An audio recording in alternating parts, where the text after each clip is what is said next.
El libro del Apocalipsis, capítulo 1 y capítulo 2. Vamos a comenzar hoy con la iglesia de Éfeso, que desde luego se encuentra en el capítulo 2. El libro del Apocalipsis es un libro que cierra la profecía del Espíritu Santo en la Biblia. Es uno de los libros que contienen mucha más información acerca de cómo va a terminar la humanidad. Y cuando nosotros, aunque ya lo hemos estudiado versículo por versículo porque lo tenemos ya grabado, los que les interese, son 100 conferencias. Así que si a alguien le interesa estudiar todo el libro del Apocalipsis de versículo por versículo, tenemos ya las 100 conferencias a su disposición.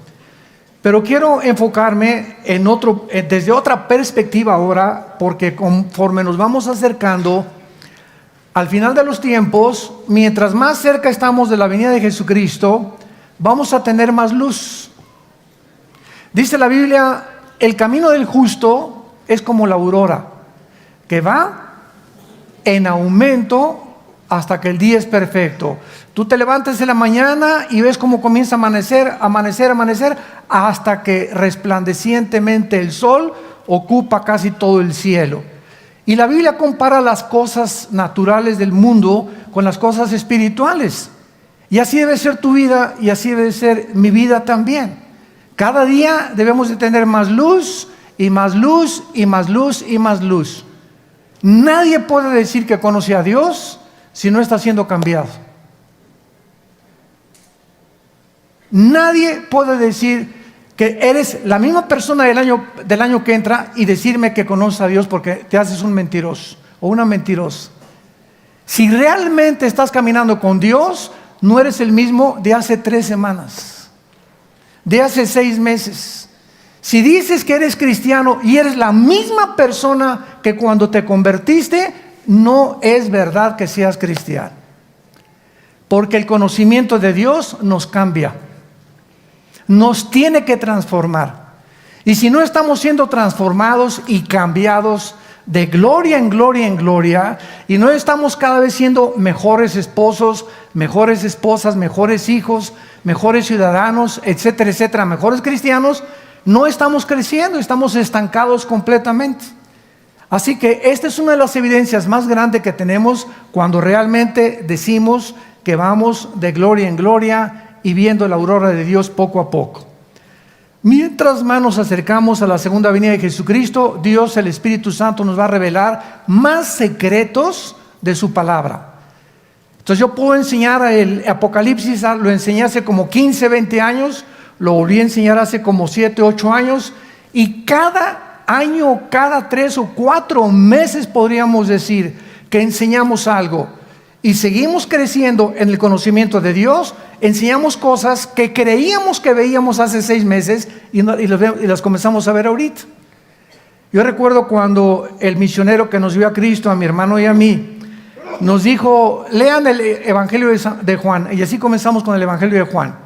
Y me acuerdo que cada mes o cada 2 meses que leía Juan, siempre yo decía, es que esto no lo había visto, y ahora lo veo. Y pasaron 4 o 5 meses y volví a leer el capítulo 1 y volví otra vez a descubrir, es que este versículo ya lo leí, pero ahorita como que le entiendo más todavía.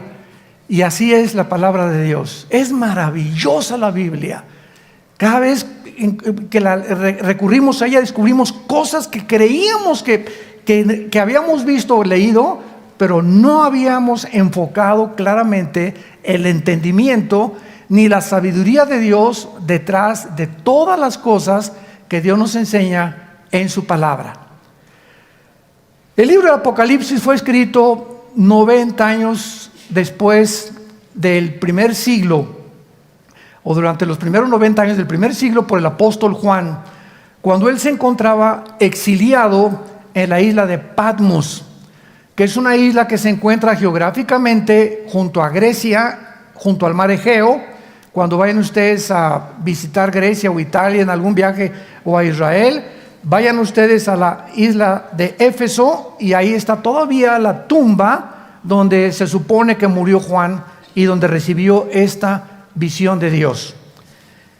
Y este libro del Apocalipsis, en el versículo 19 del capítulo 1, vemos que el Espíritu Santo lo divide de 3 maneras. El Apocalipsis está dividido de 3 maneras. Y le dice Cristo a Juan: escribe las cosas que has visto, tiempo presente, que se encuentran en el capítulo 1. Escribe las cosas que son, o sea, las iglesias, capítulo 2 y capítulo 3, que es lo que vamos a comenzar a estudiar profundamente esta mañana. Y en tercer lugar, y las que han de ser después de ¿qué cosa?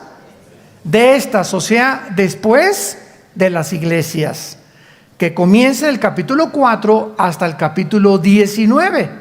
Entonces el capítulo 1 es lo que es, el capítulo 2 y 3 las cosas o el tiempo de la iglesia, y el capítulo 4 en adelante la iglesia ya no se encuentra.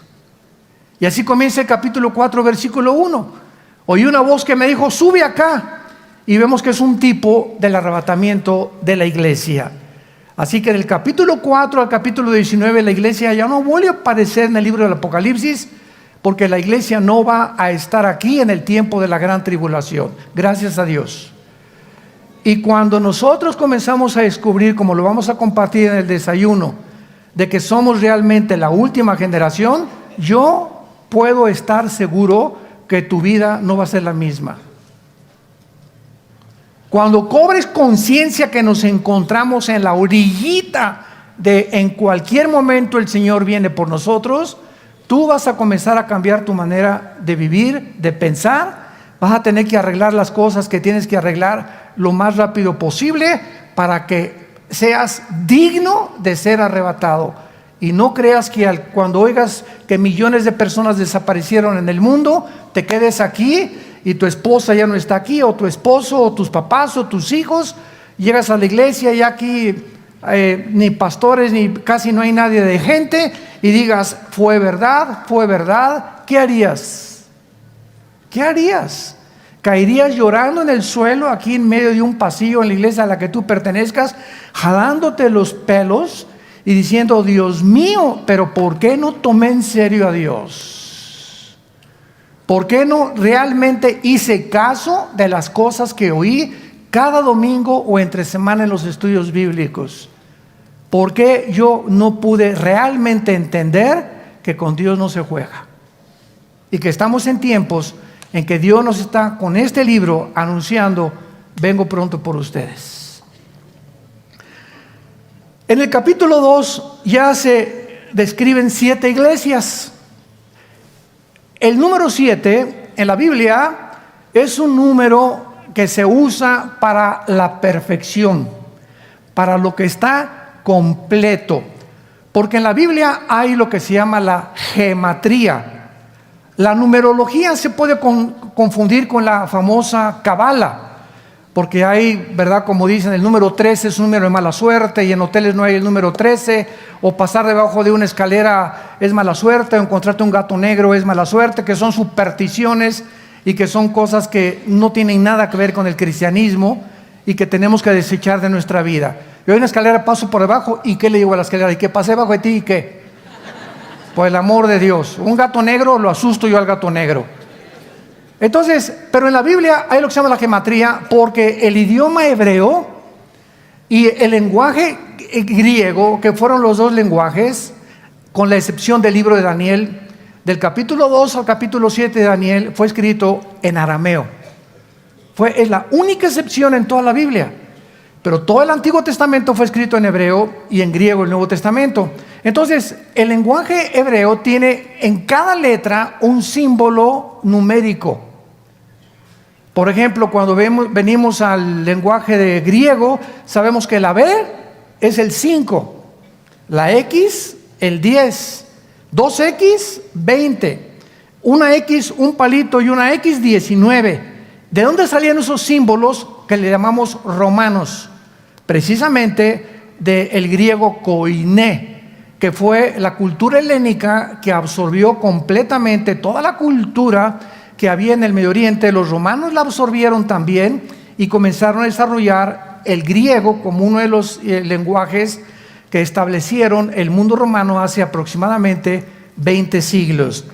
Entonces, cuando venimos a la Biblia, el número 1 representa la unidad. Dice la Biblia, en un matrimonio, tú y tu esposa no son dos.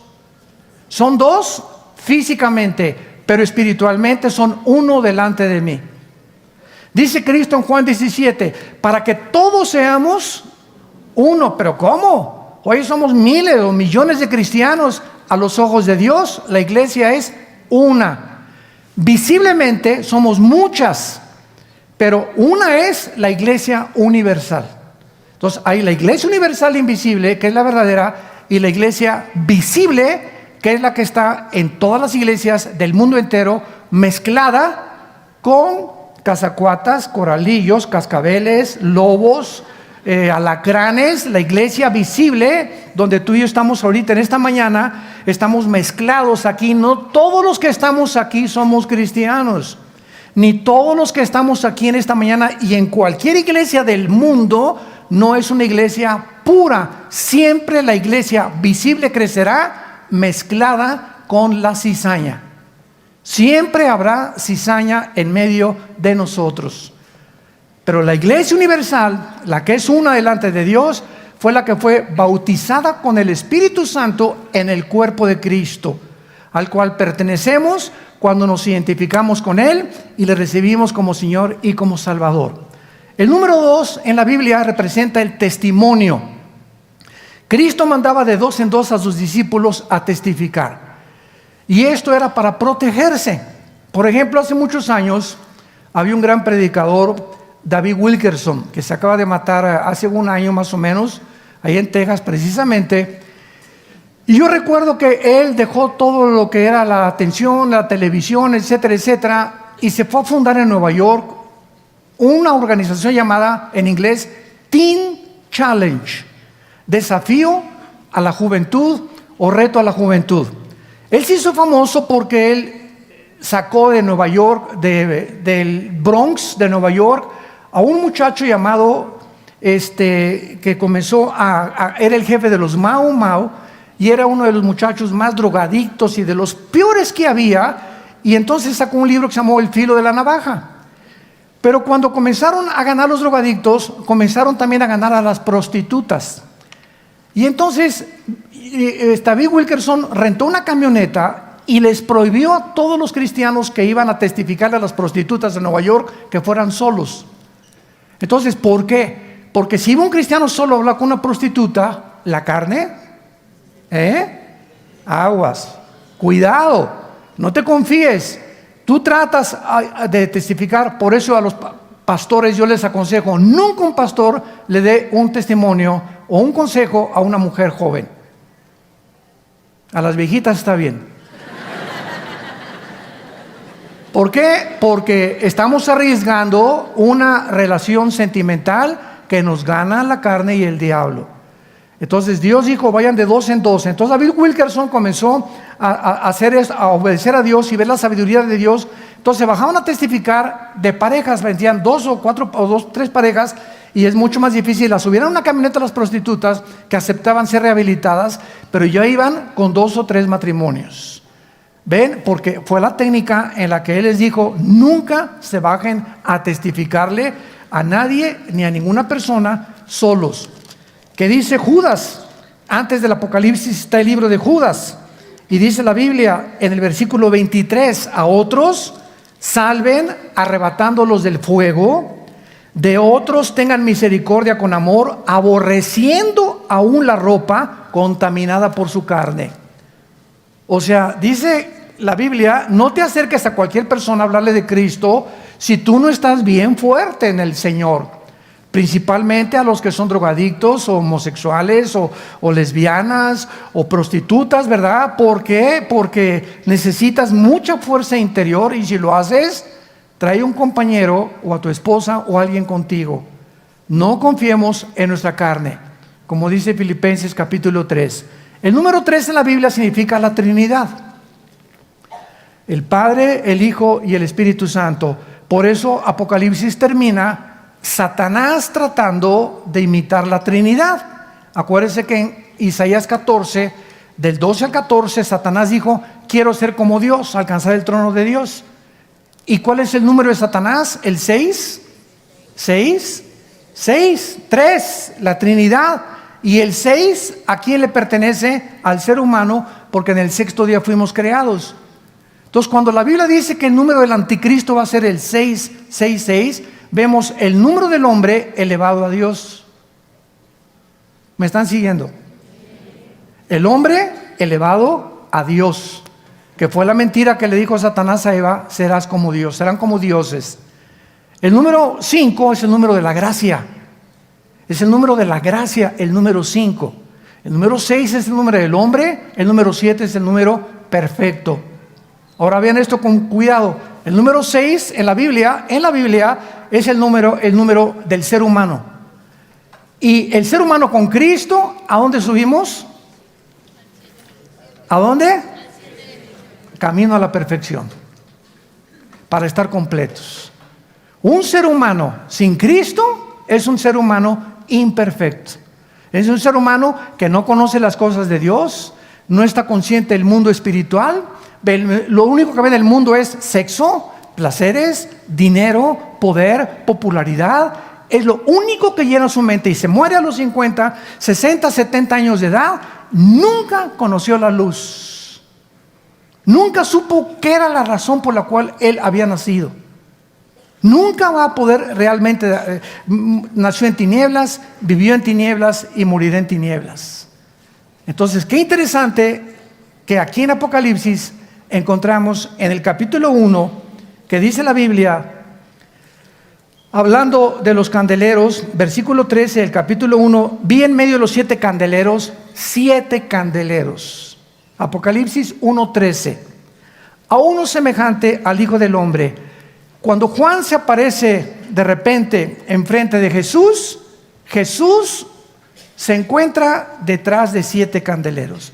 1, 2, 3, 4, 5, 6, 7 candeleros. Y Jesús en medio de los 7 candeleros. Y dice en el versículo 20 el misterio de estos candeleros. Nosotros usamos el símbolo del candelero, o se llama el menorá en el hebreo. Para nuestra organización, Vía No para el Mundo, tiene como símbolo, ¿qué cosa? Un menorá. Y si tú no sabías por qué, ahorita lo vas a saber. Dice el versículo 20: el misterio de las 7 estrellas que tenía en la mano derecha Cristo, y de los 7 candeleros de oro. Las 7 estrellas son los ángeles de las 7 iglesias, y los 7 candeleros que has visto, ¿qué cosa representan? La iglesia. Un candelero, ¿cuántas ramitas tiene? ¿Cuál es el número del hombre? Ok, pongan atención. El candelero tiene 7 ramitas, ¿ok? 3 a la izquierda y 3 a la derecha. ¿Y el del medio? Es Jesús. Es la iglesia con Jesús lo que nos lleva a la madurez. Para que no nos equivoquemos en los símbolos que aparecen, como las cabezas y los cuernos, etcétera, etcétera, que nos lo interpreta el libro de Daniel. Entonces, en la Biblia es como una tela donde todos los tejidos y los hilos se encuentran unos con otros y se forman unos con otros como un telar impresionante tejido por Dios, donde tenemos que encontrar, aquí hay un hilo suelto, tenemos que encontrar a cuál pertenecía para poder unirlo y no amarrarlo con otro hilo y hacer una herejía. Y es el problema de los cristianos nuevos, o que quieren aspirar a un liderazgo espiritual y no tienen el conocimiento suficiente o los años suficientes en el estudio de la Biblia para atreverse a dirigir una iglesia o a tratar de enseñar la teología de los símbolos o de los libros proféticos de Dios. Muy bien, y así seguimos. El número 12 es el número del gobierno. Por eso fueron 12 discípulos, 12 tribus de Israel. Entonces todo tiene la Biblia un significado. Y vamos pues a comenzar con la iglesia de Éfeso. La iglesia de Éfeso la fundó el apóstol Pablo en Hechos capítulo 20. Es la iglesia donde él pasó 3 años con ellos. Y recuerden ustedes que ahí en Hechos 20, cuando se va a la playa Pablo, van todos los cristianos detrás de él llorando. Oye Pablo, ¿cómo nos vas a dejar aquí?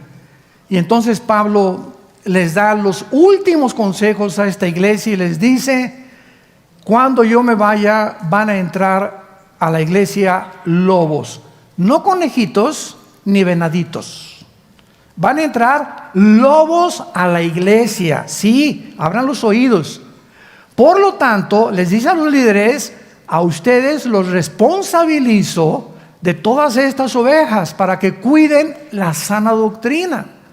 Y los encomiendo, dice Pablo, la única forma en la que los cristianos pueden protegerse de las falsas doctrinas, los encomiendo a la palabra de la gracia, la cual es poderosa para darles herencia con todos los santificados. Entonces, la única forma de protegernos en el tiempo que estamos ahorita viviendo el cúmulo de herejías que están en el internet, en YouTube. Cada semana a nosotros me hablan y me dicen: oye Armando, apareció un nuevo sitio con tu nombre pidiendo dinero. Virgen de la Macarena. Por lo menos 2-3 veces al mes que hay un Facebook, y no nos cansamos de decirles: por favor, cuando vengan al Facebook, vean la página oficial que tenemos. Pero no se imaginan la cantidad de piratería que existe. Esta es una semana, encontramos un Facebook que están pidiendo en mi nombre dinero, imagínense nada más. Y ahí van los cristianos y mandan sus ofrendas y se las estás mandando, ¿verdad? Ya sabes a quién, a los hijos de Moloco. Bueno, entonces esto es importante como tener como una base para poder comenzar a entender la iglesia de Éfeso. La iglesia de Éfeso se fue Pablo y después quedó Timoteo al frente de esta iglesia de Éfeso. Así que cuando Juan escribe esta carta, tenía 90 años de edad ya el apóstol Juan. Ya había habido 3 pastores, también estuvo Apolos y Aquila, mucho tiempo en Éfeso. Ya había habido pastores, Pablo, Timoteo, habían tenido muy buenos pastores para que fuera una iglesia ardiente en el Señor. Pero vamos a descubrir en esta iglesia, que es la primera que nos describe el Espíritu Santo, verdades profundísimas que nos hablan de cómo es realmente el servicio a Dios. Porque de las 7 iglesias que se mencionan en el capítulo 2 y 3 de Apocalipsis, 5 son llamadas a que se arrepientan. 5 iglesias de las 7, Dios les dice: arrepiéntanse. La pregunta es: ¿por qué? ¿Cómo que arrepiéntanse? ¿Qué tan mal estaban? Es un símbolo profético que el Espíritu Santo nos muestra. Como dijo Jesucristo: cuando venga el Hijo del Hombre, ¿hallará fe? ¿Cómo es la condición de la iglesia cuando venga Jesucristo? Exactamente como lo vamos a ver en la última iglesia, que es la de Laodicea, que es la iglesia mundana, herética y llena de barbaridades. Escribe el ángel en la iglesia de Éfeso, capítulo 2 de Apocalipsis, versículo 1. El que tiene las 7 estrellas en su diestra, el que anda en medio de los 7 candeleros, dice esto. Vamos a comenzar rápidamente. Cuando hablamos que la carta se les manda a ángeles, no son a ángeles espirituales. Porque, ¿cómo lo sabemos que este ángel no es un ángel, sino es un líder de la iglesia? Vamos a ver algunos pasajes. Por ejemplo, rápidamente, Mateo capítulo 1, versículo 10. Y veamos que la palabra angelos en el griego se usa continuamente en la Biblia del Nuevo Testamento para describir a los mensajeros humanos de Dios. Mateo dice aquí en la Biblia 11, versículo 10, claramente la palabra que se menciona aquí es la palabra angelos en el griego. Porque este es de quien está escrito: he aquí yo envío aquí no se tradujo ángel, es la palabra angelos en el griego, mi mensajero, que está hablando de Juan el Bautista. Vean otro ejemplo en Lucas capítulo 7, versículo 24 y 27. Cuando se fueron los angelos, y no se tradujo ángeles, se tradujo mensajeros, porque literalmente la palabra ángel significa eso, mensajero. Cuando se fueron los mensajeros de Juan, comenzó a decir Juan a la gente, etcétera, etcétera. Y el versículo 27, este es de quien está escrito, he aquí yo envío mi mensajero delante de su faz. Entonces vemos que en el Nuevo Testamento la palabra angelos se traduce muchas veces mensajero humano, y aquí en el Apocalipsis no puede ser mensajero celestial, porque Dios en Primera de Pedro capítulo 5, Dios le dice a Pedro que los líderes de la iglesia son los mensajeros, los pastores responsables que deben alimentar al rebaño de Dios, no por ganancia deshonesta, no de una forma forzada, sino voluntariamente. Y el príncipe de los pastores algún día le dará a los líderes de las iglesias y a los pastores que fueron fieles hasta la muerte la recompensa de la vida eterna. Y no solamente eso, sino que también las coronas que pueden pertenecerles a este tipo de personas. Muy bien, entonces este mensaje es enviado a los líderes de las iglesias, pero también a los individuos de las iglesias, porque la aplicación tiene 2 o 3 formas de principio espiritual. Número 2, Éfeso era una iglesia que era en un puerto llena de maldad, de paganismo, porque tenían a la diosa Artemisa, diosa de los efesios o Diana de los efesios. Era el templo dedicado a esta diosa y se consideró una de las maravillas del mundo. También tenían templos en Roma a los emperadores Adriano y Severo. Abundaba Éfeso, este puerto, en las supersticiones, brujerías, astrología, hechicería. Por todos lados vendían amuletos, como los que se están vendiendo ahora a las cristianas. Te vendo este pañuelito ungido para que lo pongas en tu cojín y te acuestes y se te vaya tu dolor de cabeza. Y te vendo este aceitito de Jerusalén para que te lo untes y lo untes en tu casa. El aceite con el que cocina mi esposa está igual de ungido que ese que me están vendiendo. Por el amor de Dios, son amuletos. El momento en que nosotros quitamos nuestros ojos en Jesús y nuestra fe, que Él es el autor y consumador de la fe, y lo ponemos en un objeto, en una persona, en una organización, en un amuleto, en ese momento estamos alejándonos de Dios. Estamos apostatando. Porque nuestra fe no está en un amuleto. Si yo tengo un amuleto, si tengo ese aceite, mi fe, mi confianza está en el Dios Todopoderoso que habita dentro de mí y con el cual tengo comunión todos los días. De otra forma, nos comenzamos a alejar completamente del Señor. Y vengan a esta iglesia que está cayendo polvito de oro del techo. Dios mío santo, Jesús, María y José y el burrito que los acompaña. Y de repente pues se descubrió que uno de los ahí pusieron los ventiladores. ¿Cómo se llama esa brillantina? ¿Cómo se llama alambrina? ¿Cómo se llama? Diamantina. Hágame el favor nada más. Como yo le dije una vez a un hermano, mira que el polvito que cayó en la iglesia, con cualquier joyero llévaselo cabeza de... Que él te diga si es diamantina o si es oro, por el amor de Dios. Es que el hermano le soldó con una cosa de oro Dios y le tapó la muela de oro. ¿Y por qué no le puso una nueva? Dios no trabaja así. Dios trabaja completo en todo lo que Él hace. Entonces estamos en un tiempo, hermanos, en el que de veras, como les dije al principio, tenemos que ya levantar los ojos y tomar en serio a Dios y tomar en cuenta su palabra. Entonces, esta iglesia estaba edificada en un puerto, como lo acabamos de ver, donde a Pablo lo apedrearon. Vayan ustedes a Hechos capítulo 20, porque comenzó a perjudicar el negocio de la venta de amuletos. Y casi lo matan a pedradas, si no es que lo rescatan de Éfeso.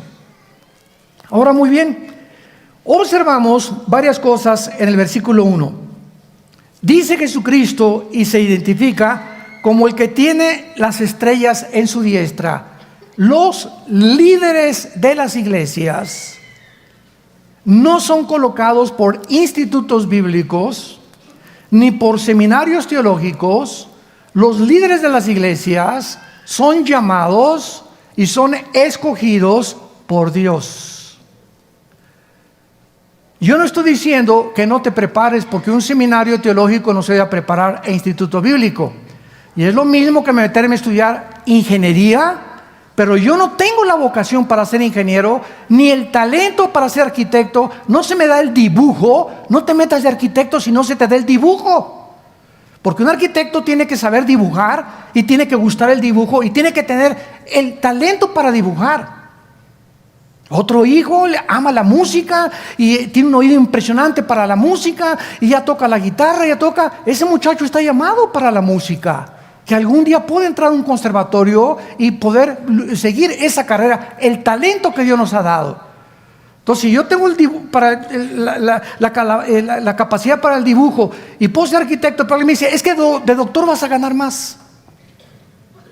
Y entonces mis talentos que Dios natural me dio, los dejo por el dinero o por el consejo de personas que no saben lo que tiene Dios en mi llamado. Por eso los padres nunca nos atrevamos a forzar a nuestros hijos. Tú tienes que ser doctor como yo soy doctor. Tú tienes que ser chofer como yo soy chofer. Y escoge la carrera de arquitectura o de abogado porque yo también soy abogado. Espérame tantito, no todos somos iguales. Veamos en 1 Corintios capítulo 12 esta verdad, en la cual es muy fácil equivocarse con nuestros propios hijos, forzarlos a que estudien algo a lo cual Dios no los ha llamado. Qué grave error. Dice 1 Corintios 12, versículo 8. Porque a vamos a ponerle a Pancho, le es dada por el Espíritu palabra de sabiduría. A otro, a Carlos, palabra de conocimiento de ciencia según el mismo Espíritu. A otro, vamos a ponerle Bernabé, le fue dado por el mismo Espíritu. A otro, a Cipriano, dones de sanidades. Lo que el Espíritu Santo nos está tratando de decir es que todas las cosas que cada uno tiene son diferentes. Versículo 10, a otro hacer milagros, profecía, a otro discernimiento de espíritus, a otro diverso género de lenguas, a otro interpretación de lenguas. Versículo 11, pero todas estas cosas, ¿qué cosas? La repartición de los dones, la repartición de los talentos, las hace uno y el mismo Espíritu, repartiendo en particular, traducción a la mexicana, como a él le da la gana. Tú no escoges hablar en lenguas. No te atrevas a ponerle a alguien la mano, porque en el libro de los Hechos pasó que es un libro narrativo que narra la transición entre el judaísmo y el cristianismo, que tenía que haber estas señales, porque en el Nuevo Testamento se explica qué pasó en el libro de los Hechos. Voy a ponerte las manos. ¿Sabes una cosa? Si Dios no me dio lenguas, aunque hable y trate de hacer lo que lo quieras, no es para mí ese don. Dios te lo dio a ti, guárdalo para ti. No trates de imponer a otros lo que Dios te dio a ti, porque todos somos diferentes delante de Dios. No tratemos de caer en esa trampa tan grande en el cristianismo. Yo hace 25, 30 años me acuerdo cuando llegaba a iglesias, pásenle aquí los que quieren hablar en lenguas. Oye, espérame tantito, si no eres el Espíritu Santo, hágame el favor nada más. O pásenle aquí a recibir el bautismo del Espíritu Santo. Oye, si hay alguien que pasa y no ha sido bautizado con el Espíritu Santo, no es cristiano. No hay entre los cristianos los que son cristianos, pero no tienen el bautismo del Espíritu Santo, porque si les falta el bautismo del Espíritu Santo es la iniciación y el paso principal para pertenecer al cuerpo de Jesucristo. 1 Corintios 12, 13. Y a todos se nos dio a beber del mismo Espíritu, y todos fuimos bautizados por el mismo Espíritu. Pero hemos llegado a hacer tantas barbaridades en las iglesias y se han aceptado como si fueran verdad, porque no se ha checado y rechecado en la Biblia que lo que estamos enseñando es tradiciones que entraron hace 40 años, los 70s y los 80s, y no hemos corroborado que la Biblia enseñe eso. Entonces, así pasa con todas las cosas. Regresamos a Apocalipsis, y cuando Jesús dice que Él tiene las estrellas en su diestra, el hecho que tú hayas entrado a estudiar para ser pastor o seminario teológico no significa realmente que tú hayas sido llamado al pastorado. Ahora bien, y lo voy a decir con mucha sinceridad, no tengo por qué mentirles a ustedes. Nosotros en Vida Nueva hemos tenido 3 o 4 pastores que los hemos involucrado en el llamado al pastorado y no habían sido llamados. Y los que no son llamados, tarde o temprano se salen. Muchos son llamados, pero pocos escogidos. Entonces hay muchos llamados. No, yo quiero ser esto, yo quiero ser doctor, y ya que me doy cuenta que no, pues no sirvo para doctor. Quise estudiar para contaduría, pero me doy cuenta que mis talentos no son, y pues voy a tener que dejar 2 años de universidad para meterme a lo que realmente me gusta a mí, y perdiste 2 años. Así es en el mundo espiritual. ¿Se dan cuenta? A los 2, 3 años, no es que no tengo el llamado de pastor, no, pero entré por lo que tú hayas sido. Nosotros somos hombres y nos equivocamos, y muchas veces llamamos a alguien que no ha sido real. Ahora, desde luego que cada vez subimos más y más y más las vallas de protección, ¿verdad? Mientras más pasa el tiempo, más requisitos exigimos para eso, pero de algo estamos seguros, que una persona que no ha sido llamada y nosotros nos equivocamos, Dios tarde o temprano lo saca del ministerio, por lo que sea. Pero no puede durar. Los que son llamados por Dios permanecen con el Señor en el ministerio. Y esto es algo que tenemos que aprender. Jesús tiene a los líderes en la mano. ¿Qué significa esto? Que Jesús ve y conoce a los que han sido llamados y los va a sostener porque estamos en su mano. Y si Él te puso donde tú estás, no hay ningún poder del infierno ni de demonios que te pueda quitar. Nunca tengas celos de nadie. Nunca te sientas con envidia de nadie. Porque cuando Dios te llama a ser un músico, a ser un predicador, a hacer esto y el otro, siempre Él te va a sostener porque Él te llamó. Y llega el momento en que todos nosotros tenemos que recordar a Juan el Bautista. Juan el Bautista comenzó a ser la estrella, los reflectores en él, y miles se juntaban a su alrededor, y de repente sale Jesús. Y Juan el Bautista se da cuenta que él simplemente había sido llamado para preparar el camino de Jesús. Y Juan el Bautista dijo estas palabras: es necesario que él crezca y yo mengue. Llega el momento en que tú eres Miss Tlanepantla. Tienes 25 años y vas a ser los 35, 40, y tu belleza, y va a llegar otra más bonita que tú. O ya te está pisando alguien detrás, un artista, un cantante. Siempre habrá alguien mejor que nosotros. Y nuestro llamado no dura siempre para ser las estrellas. Y así pasa con predicadores, con artistas, con cantantes. Siempre hay alguien detrás que viene mucho mejor que nosotros. Y nosotros los pastores, les he dicho a muchos congresos que hemos sido invitados a los pastores, hay pastores que tienen 15 años ellos y no le prestan el púlpito a nadie. No entrenan a nadie por el celo o la envidia que les van a quitar y van a ser más famosos que ellos. Y nosotros tenemos ya 40 años de ministerio. Por eso son las cosas. Me ven ustedes pocas veces aquí en el norte. Si yo sigo cada domingo aquí en el norte, hacen un ídolo de mi persona. Se los digo con todo mi corazón. Y ya no dejo de venir y ya no viene la gente. Y ahora tenemos infinidad de pastores y lo estamos empujando a los jóvenes. ¿Para qué? Yo ya no soy necesario. Yo vengo de vez en cuando. Soy pastor de mis pastores ahora, pero hay muchos mejores predicadores ahorita que nosotros mismos. Y tenemos que dejarles el lugar a ellos, porque vienen con más fuerza, con más energía, con más poder, con más visión muchas veces que nosotros mismos, que ya tenemos mucho tiempo en el ministerio. Aunque la sabiduría se las podemos impartir a ellos desde luego. Pero nunca nos sentemos como yo soy aquel.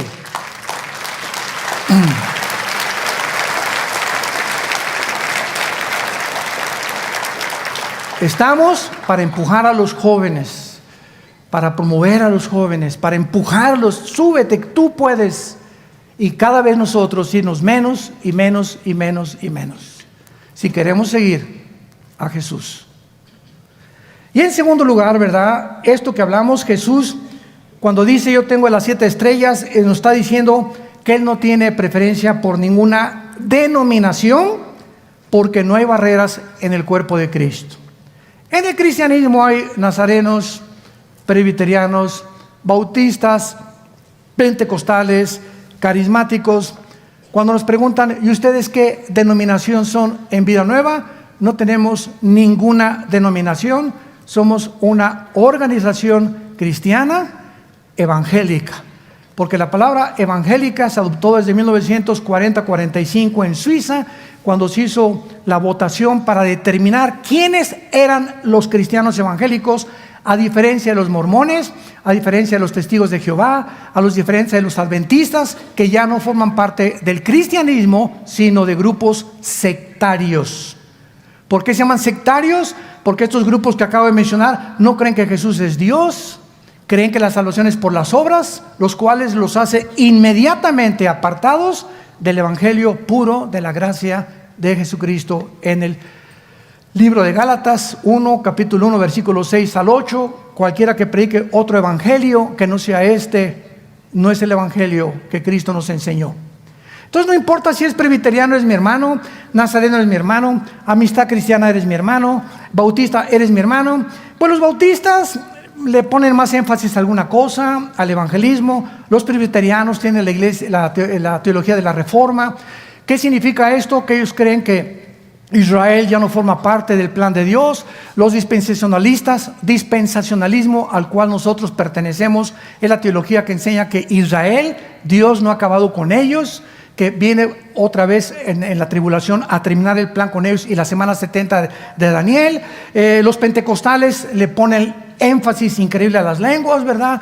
Y se tiran al suelo y lloran, etcétera, etcétera. Cada quien en la forma en la que se expresan en la alabanza. Otros gritan, otros se jalan los pelos, otros comienzan a temblar así como alambres eléctricos. Hay muchas formas de expresarnos de unas cosas, pero lo que no hay que olvidar es que todos ellos son nuestros hermanos. Nunca hablar ni creernos nosotros superiores a nadie, porque no lo somos. Estamos en Cristo. Entonces, mi hermano pentecostal los amo y me invitan a predicar y no me meto mucho en lo que ellos no quieren que yo predique. Voy con el bautista, ¿verdad? Con el presbiteriano, y somos hermanos. Ante todo, el amor. Tú puedes ser un gran teólogo y ser un fariseo, porque cuando hay un conocimiento sin amor, envanece. El amor edifica. Y Dios anhela que seamos uno. No importa el nombre que tengamos, mientras creamos que la salvación es por la gracia y no por las obras, por la sangre de Cristo que Él resucitó, que viene pronto, eres mi hermano. El título que tú te pongas en la botella no me importa. Dios ve el contenido de la botella, no la etiqueta. Así que cuando venga Cristo no va a decir: los tatuados a un lado, los que no se tatuaron, vénganse conmigo. Si dice bautista, no te los vais a llevar, ¿eh? Presbiteriano no, eso es peor. No, cuando venga Cristo no va a haber ningún título, va a venir por lo que tenemos dentro, el Espíritu Santo. Y si tienes al Espíritu Santo, llámate como te llames, eres mi hermano en Cristo, te necesito, tú me necesitas a mí, y necesitamos caminar juntos de la mano, siempre prevaleciendo el amor, el compañerismo y la fidelidad de unos con otros, para que seamos llamados hijos e hijas del Dios Altísimo. Amén. A continuación vemos también lo más importante de este mensaje. Versículo 2: yo conozco tus obras. O sea, Jesús conoce desde hoy en la mañana cuántos cafés te tomaste, qué música escuchaste, qué hiciste después de lavarte los dientes. Nos conoce, lee el Salmo 139, pero como haz de cuenta que estamos monitoreados las 24 horas, Dios sabe todo lo que pensamos, dijimos e hacemos todos los días de nuestra vida.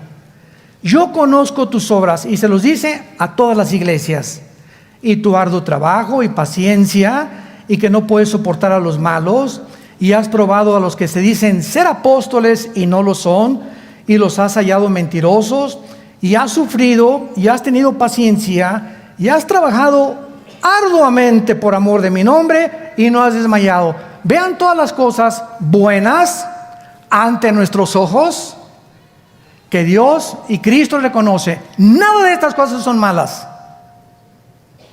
Pero de repente Jesús les dice: todas estas cosas que hiciste son muy buenas, y las reconozco.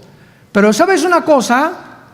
Las echaste a perder porque perdiste tu comunión conmigo. Tengo contra ti que has perdido tu primer amor. En otras palabras, podemos hacer todas estas cosas que acaba de mencionar Jesucristo sin que realmente tengamos una comunión con Él. Esto es increíble. ¿De qué forma tan increíble es la carne consagrada? Si vemos a los gurús allá en el Himalaya y a todos los que se rapan el pelo, nos ganan porque se aislaron, nunca van a la discoteca, nunca ven la serie de Luis Miguel en Netflix, ni del Chapo tampoco, no toman alcohol, no toman café. Si se trata de realmente jamás haber hecho nada, no tienen la oportunidad de ver a ninguna mujer tampoco, porque allá están en un convento encerrados, nos ganan a nosotros. Los mormones ni café toman, nos ganan también, ni café toman. Los que se encierran en los conventos, ahí están guardados, no van a discoteca, no van a ningún lado, nos ganan a todos los cristianos. Porque si se trata de ver, cuando venga Jesús, qué obras hicimos, ellos están completamente arriba de nosotros. Sin embargo, ¿cuál es la diferencia? La diferencia está en que tú puedes hacer todas estas cosas, encerrarte en un convento, irte a los Himalayas, hacer buenas obras ya siendo cristiano en la energía de la carne y no en la energía del Espíritu. Todo esto lo hiciste como fruto tuyo porque tú lo puedes hacer. Vuelvo a repetir, es increíble la religiosidad que ya traemos nosotros en la naturaleza humana. Sin que el Espíritu Santo tenga nada que ver, puedo repartir folletos, puedo repartir volantes, puedo barrer la iglesia, puedo decir que soy celoso de Cristo y puedo tener celo de la doctrina, etcétera, etcétera, en el poder de mi carne. Increíble. Y con la visión de rayos X que tiene Jesucristo, les dice, todas estas cosas ustedes las hicieron porque han comido del árbol de la ciencia del bien y del mal. ¿Se acuerdan de Génesis capítulo 2? Eva y Adán, vamos entendiendo cada vez la Biblia, no coman de ese árbol. Es el árbol del mal, ¿verdad? Óyeme bien, Adán. ¿Ese árbol es del bien? ¿Del bien? ¿Sí? Tof es la palabra hebrea. Ra, la palabra para mal, R-A, ra. Tof y ra, el bien y el mal, están en un fruto. Y si tú comes de ese fruto, tú vas a comenzar a decidir por ti mismo, Adán y Eva, qué es bueno y qué es malo. Y yo no quiero que ustedes decidan lo que es bueno y qué es malo, porque yo soy el legislador de la moral. Yo soy el que doy los mandamientos, yo soy el que decido lo que es bueno y lo que es malo. No a los ojos de ustedes, ni de la psiquiatría, ni de la arqueología, ni de la antropología, ni de la psicología, ni de nadie. Ningún ser humano puede decir para qué sirve el sexo más que Dios. ¿Cuándo debe ser usado el sexo más que Dios? ¿Qué es el matrimonio más que Dios? ¿Qué es la familia más que Dios? Todos los demás son charlatanes, porque Él es la autoridad y Él lo estableció en su palabra. Entonces, cuando tú haces muchas cosas buenas o son buenas, se echan a perder porque el fruto dentro de ti no era tu amor con Cristo todos los días. Y dice Gálatas capítulo 5, el fruto, ¿qué dice a continuación? ¿De quién es el fruto? No es de nosotros. El fruto que producimos, amor, gozo, paz, paciencia, tiene que ser el resultado de mi comunión diaria, abrazado a la vid, chupando lo que Dios me da a través de su palabra. Y ya que todas las mañanas tengo mi devocional con Cristo y mi relación con Cristo, y entiendo que eso es el cristianismo, mi comunión diaria con Él, lo que yo haga será el fruto de mi comunión en la mañana con Él. Pero si dejo de tener comunión con Jesús 1 o 2 semanas y hago muchas cosas buenas, se echan a perder porque no son del Espíritu. ¿Me van siguiendo? Tenemos que aprender a diferenciar. Dios ve los motivos. ¿Cuántos pastores vienen a quererse pastores con motivos equivocados? ¿Por un sueldo? ¿Porque no les fue bien en su profesión? Etcétera, etcétera. ¿Cuántas personas hacen lo que hacen por motivos equivocados?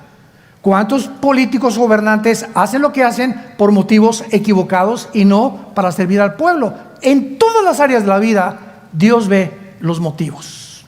¿Por qué haces lo que estás haciendo? ¿Qué es lo que te impulsa? ¿Qué es lo que te mueve a hacer lo que estás haciendo? Si no es tu relación con Cristo, hoy en la mañana, lo que tú estás haciendo durante todo el día se va a echar a perder. Es el fruto del bien y del mal. Es bueno lo que estás haciendo, pero el mal lo echa a perder porque no es del árbol de la vida. ¿Sí me entienden? Le pido a Dios que me entienda.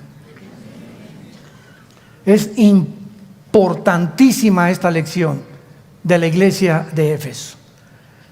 Y Jesús los acusa, ¿verdad? Todas tus buenas obras, ¿verdad? Tienes que entenderlo. Y finalmente les dice: Jesucristo, en el versículo 3, has sufrido, has tenido arduamente por amor a mi nombre. Yo amo a Jesucristo. Yo conozco a cristianos que van a otro ejemplo, a un congreso de alabanza, y el congreso de alabanza está hasta arriba, y caen los jóvenes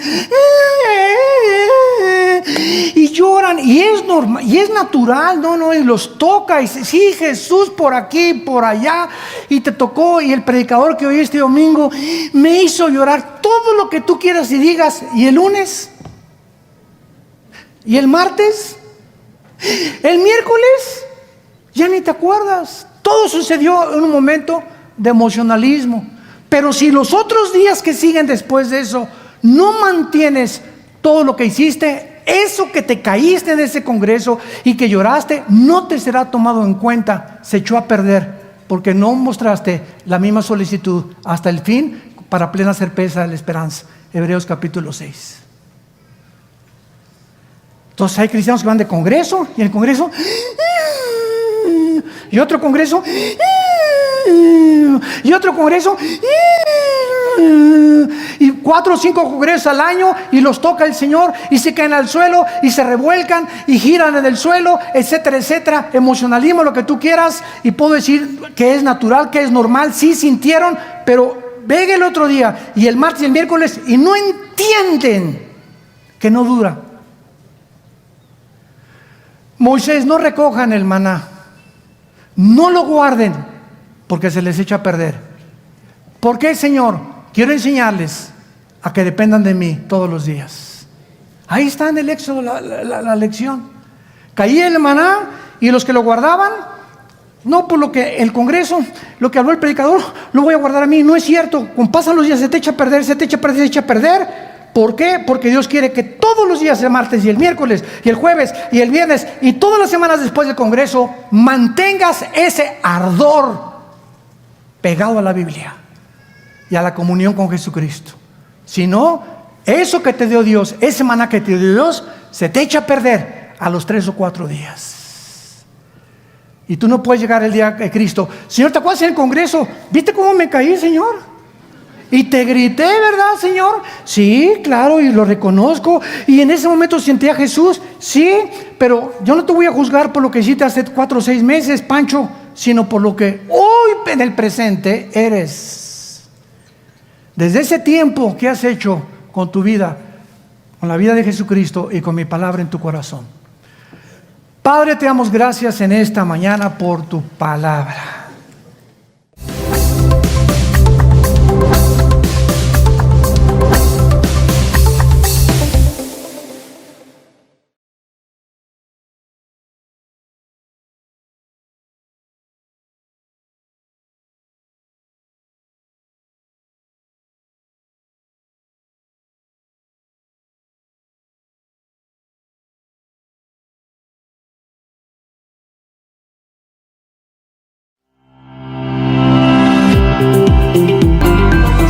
Momento entrar a las redes sociales, en internet, en vivo, y estamos hablando acerca del libro de Daniel capítulo 11.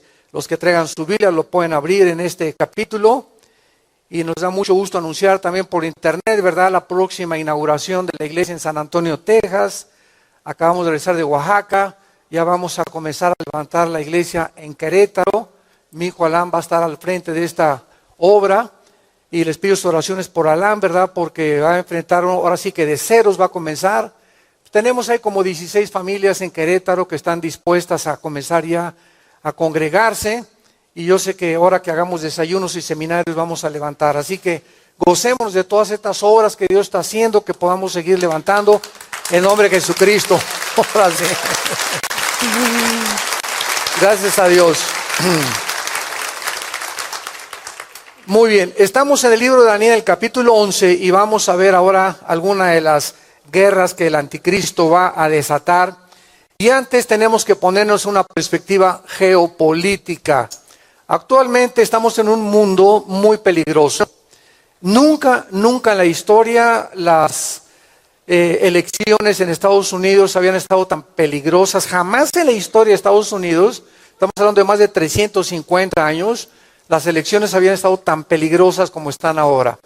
Al mismo tiempo, Europa es un continente en el que se está hundiendo, afectado por la increíble migración de todos los millones de refugiados que están entrando allá. Los europeos no quieren tener hijos. Los musulmanes, por cada europeo nacen 7 musulmanes. Se calcula que en 10 o 12 años Europa es un continente musulmán. Por otro lado, Inglaterra, que pertenecía a la Unión Europea, el famoso Brexit, que significa Bretaña se sale, exit en inglés es salida, se sale la Gran Bretaña de la Unión Europea. Esto causa desconcierto por todos los contratos de exportaciones e importaciones que tenía con Francia, con Alemania, que tienen que volver a renovar otra vez. La OTAN, ¿verdad?, que es la organización del Tratado del Atlántico del Norte, está ahorita pues pendiente, ¿verdad?, porque Inglaterra pertenecía a la OTAN y ahorita ya la OTAN no tiene la fuerza militar que debería de tener si Europa se comienza a desmembrar. ¿Qué significa esto? Que comienza Europa a quedarse sola, aislada, porque Estados Unidos, ya con el presidente actual, Obama, ya abandonó completamente la ayuda militar a Europa y también a la OTAN. Así que es un escenario tremendo en el Medio Oriente. Encontramos a 3 naciones. Tenemos a la China, tenemos a Irán y tenemos a Siria y tenemos a Rusia. 3 naciones que ahorita la manzana de la discordia es Siria. Entonces, por un lado está aquí China, Irán y Rusia, tratando de impedir que derriben al presidente de Siria, Assad. Y por otro lado, la OTAN, Europa y Estados Unidos están tratando de desbancarlo. Y en medio está el grupo de ISIS. Entonces hay una confrontación entre el Oriente y el Occidente como jamás durante muchos años había existido. Ni siquiera en la Primera y la Segunda Guerra Mundial teníamos esta confrontación. Y vuelvo a repetir, China, Irán y Rusia están impidiendo de que la OTAN y Estados Unidos derriben a Assad. ¿Cuál es el propósito de impedir que China, Rusia e Irán no derriben a Assad y no puedan quitar la presidencia? Porque Rusia tiene la base naval más grande del mundo en Ucrania. Entonces, no puede por ningún motivo el presidente Putin impedir que Estados Unidos ni la OTAN o Europa traten de derrocar a Assad, porque Rusia pierde un lugar estratégico militarmente hablando. Irán ya se unió a Rusia, y lo más interesante de esto es que hace 2600 años, en este libro que tengo en mis manos, que se llama la Biblia, hace 2600 años se profetizaba las naciones que serían los protagonistas en el escenario mundial de los enemigos y de los amigos, y cómo iba a estar la confrontación antes de que Jesucristo regresara. Y es exactamente, damas y caballeros, santos de Dios, exactamente en la forma como se están alineando las naciones en Europa y el Medio Oriente y en el Occidente, es como la Biblia lo profetizó hace 2600 años por los profetas hebreos. Así que nos encontramos ante un escenario geopolítico actualmente internacional, donde debemos de darnos cuenta que por eso la Biblia se llama la palabra de Dios. Algún día te van a preguntar, ¿y por qué la palabra de Dios? ¿Por qué el Corán no es la palabra de Dios? ¿Y por qué el libro del Mormón? ¿Y por qué el Tripitaka de Buda no? ¿Y por qué los Vedas de los persas no es la palabra de Dios? O sea, ¿qué diferencia tiene la Biblia de todos los demás libros que se consideran sagrados? Una de las más grandes evidencias, independientemente de sus evidencias genéticas, científicas, arqueológicas, antropológicas, son las evidencias proféticas.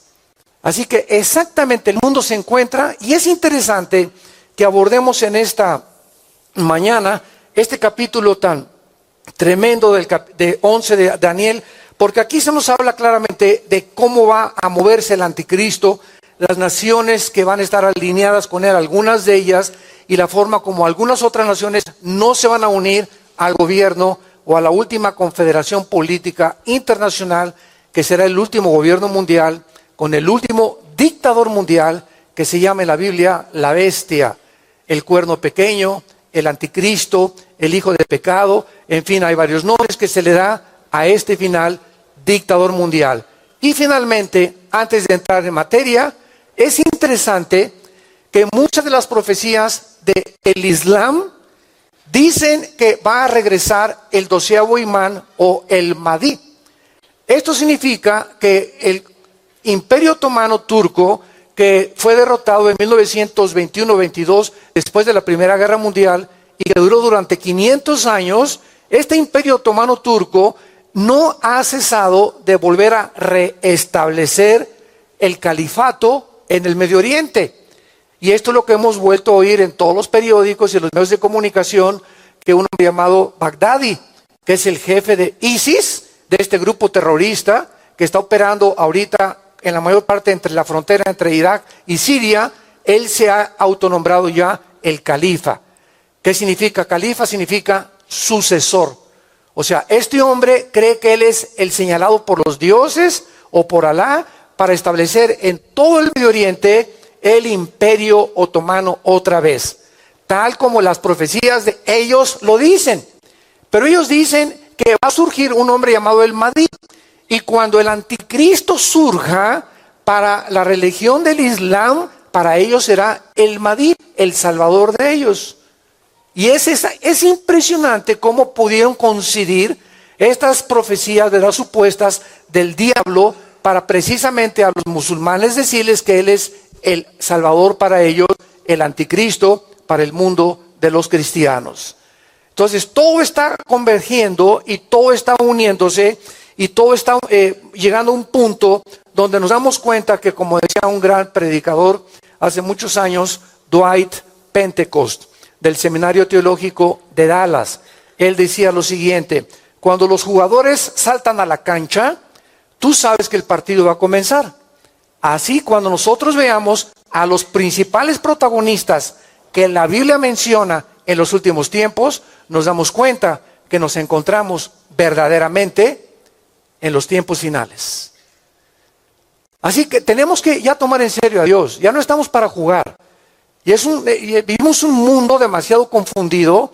Hay una tensión tremenda, hay demasiada ansiedad en la gente, demasiado estrés, hay un espíritu de angustia, de incertidumbre de qué va a pasar en el futuro con México, en Estados Unidos, Europa, etcétera, etcétera, el petróleo, la banca, las elecciones, etcétera, etcétera. Y nosotros oímos una voz que nos dice en esta mañana: Shalom, Shalom, Shalom, tengan paz. Ustedes conocen las cosas que yo les dije con anticipación. Ustedes no tienen por qué estar con ese espíritu de angustia y de ansiedad y de estrés y de preocupación. Tú sabes que yo soy tu Dios, que nunca te voy a dejar, que nunca te voy a abandonar. Y cuando el mundo esté angustiado y no tenga, ustedes nunca les faltará nada, porque ustedes son mis hijos, pequeña manada, dice el Señor.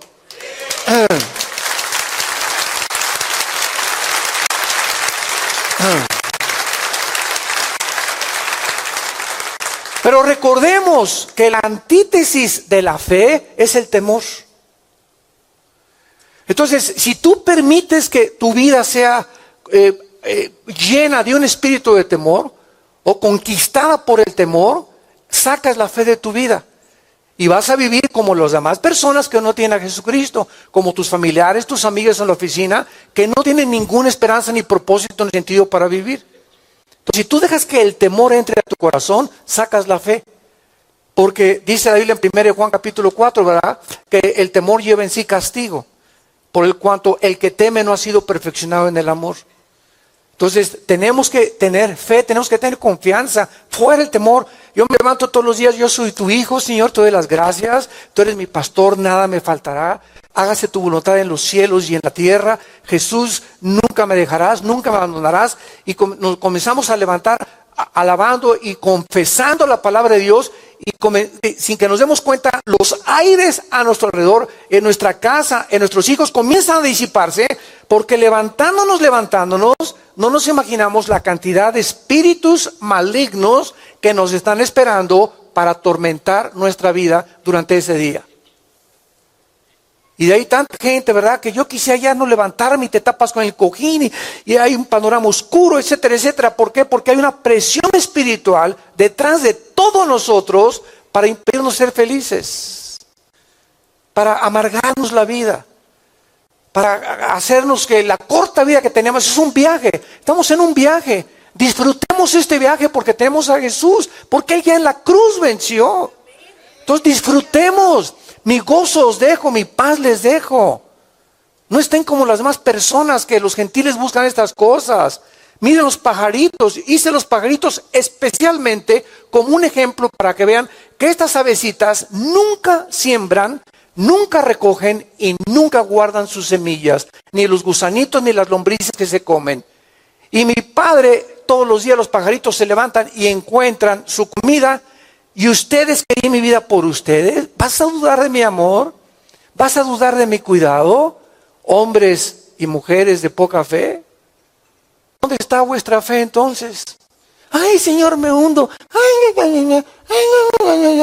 Y en ese momento, en esa condición, se te vienen todos los espíritus malignos como abejas africanas a atormentarte, a decirte si es cierto. Alabío, alabalo y momba, ahí te quedas, ra.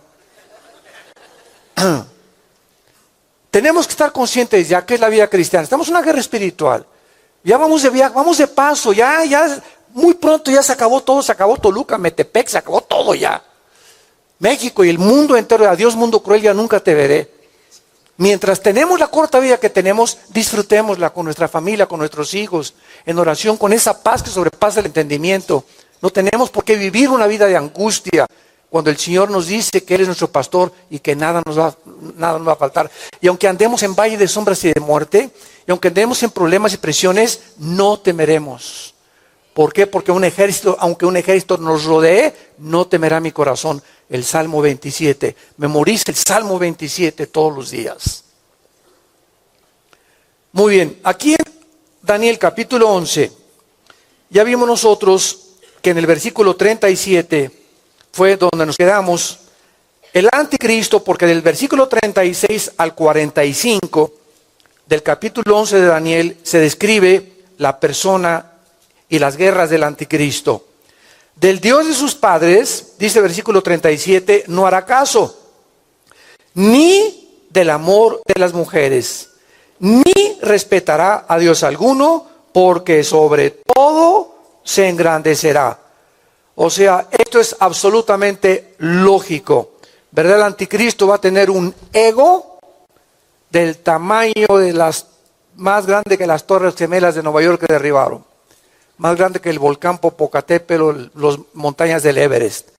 Va a ser un hombre centrado con un ego impresionante. Y es muy curioso e interesante que cuando Jesús aparece en el escenario mundial, es precisamente lo que Él delata como uno de los enemigos más grandes de nuestra personalidad.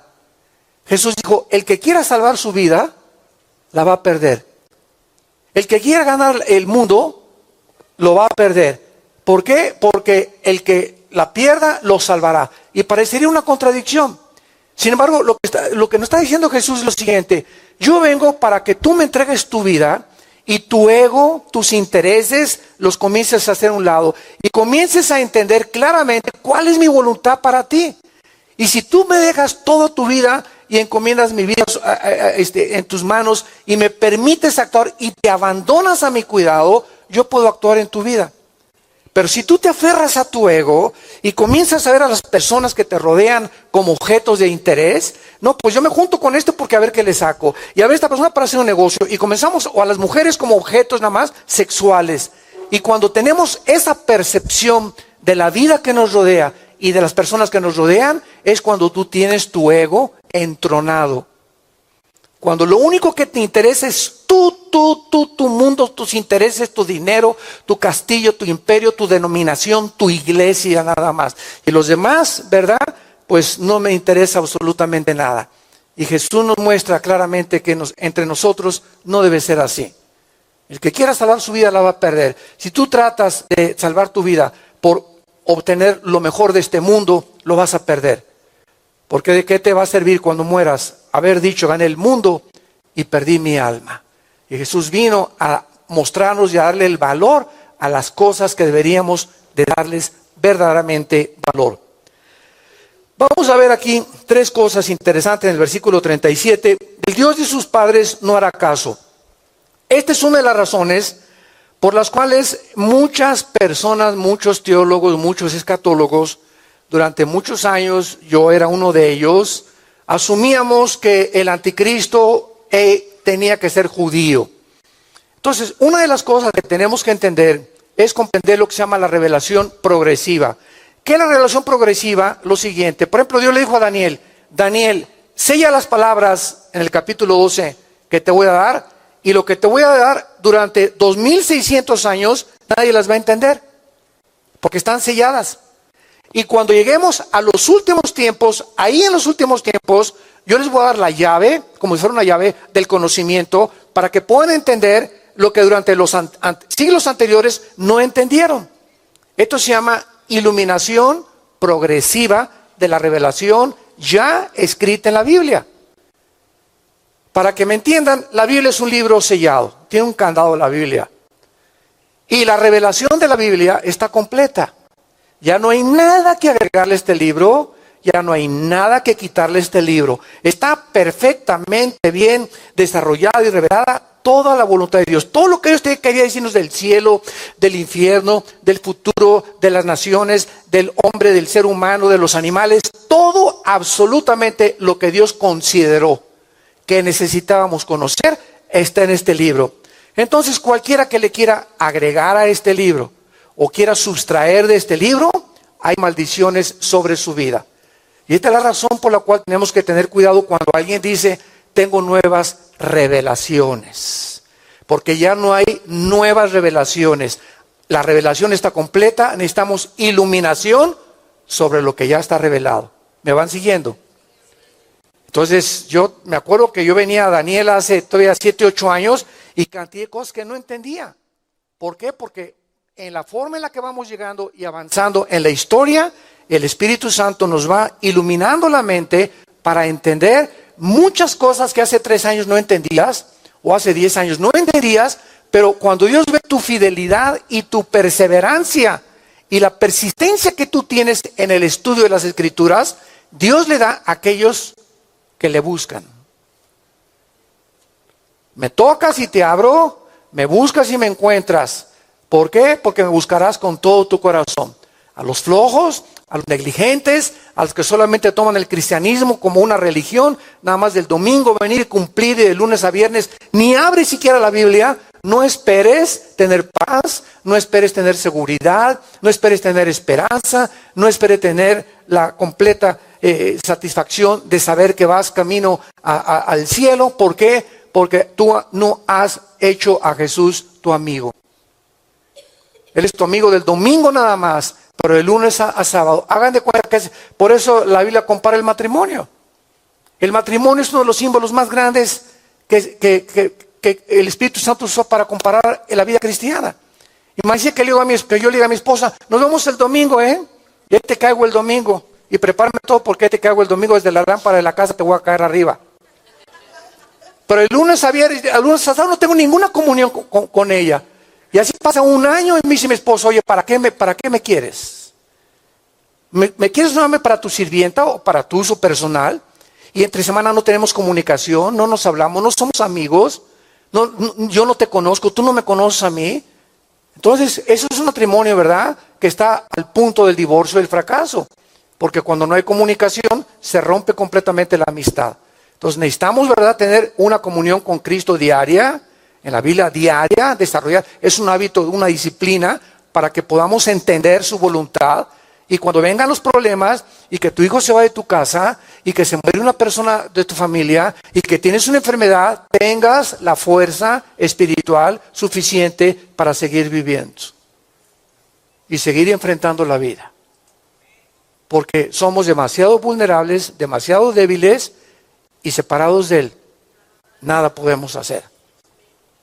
Entonces, durante mucho tiempo se creyó que el anticristo iba a ser judío. Además, hay una profecía en Génesis 49 que dice acerca de la tribu de Dan, que Dan sería como una serpiente que iba a hacer tropezar a Israel, y Dan, la palabra significa juez, o que iba a juzgar a Israel, Dan.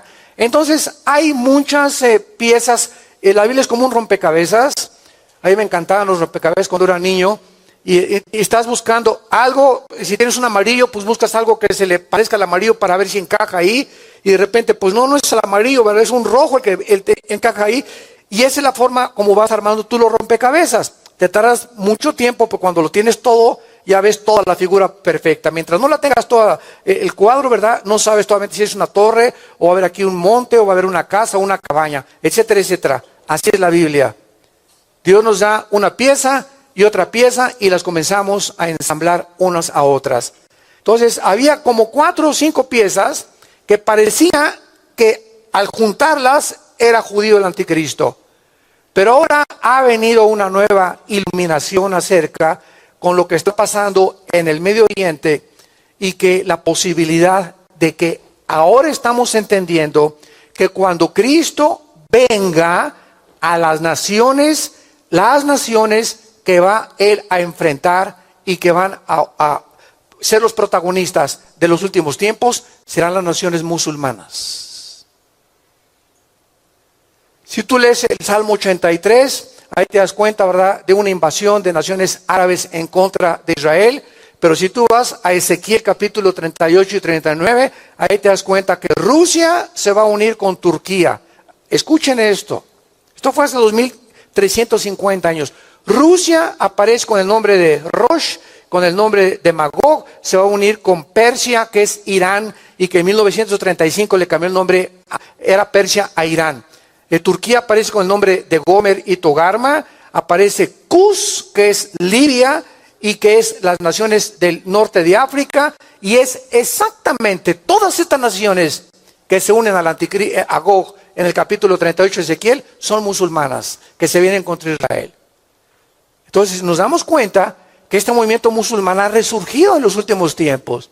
Ya no oíamos en los 90, ¿verdad?, ni a principios del siglo XXI, pues que Bagdadi, que los ISIS, y que desde el ataque a las Torres Gemelas, en el 2001, el 11 de septiembre del 2011, ahí fue cuando resurgió otra vez la atención de que hay un grupo terrorista radical que está mediando y armando el Medio Oriente para poder atacar el Occidente y establecer el control del mundo en el Medio Oriente, tal como la Biblia lo profetizó. Muy bien.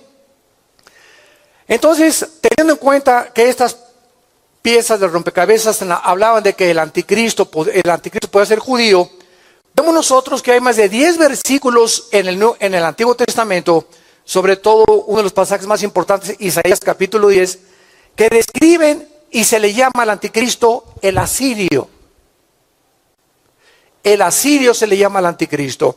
Veamos rápidamente esta profecía, que es una de las más fuertes que existen, y vamos a tratar de poder relacionarla con aquella de que habla del judaísmo del anticristo. Y dice Isaías capítulo 10, versículo 5, oh Asiria, vara y báculo de mi furor, en su mano he puesto mi ira, le mandaré contra una nación pérfida y sobre el pueblo de mi ira, o sea, Israel, le enviaré para que quite despojos y arrebata presa y lo ponga para ser hollado como lodo en las calles. Ahora miren lo que dice el versículo 12. Porque acontecerá que después que el Señor haya acabado toda su obra en el monte de Sión y Jerusalén, pregunta, ¿ya acabó? Qué claro es, ¿verdad? Después de que Dios acabe con todo lo que tenía que hacer con Jerusalén, y falta la reconstrucción del templo judío y los 7 años de tribulación, etcétera, etcétera, castigará el fruto de la soberbia del corazón. ¿De quién? Ahí está.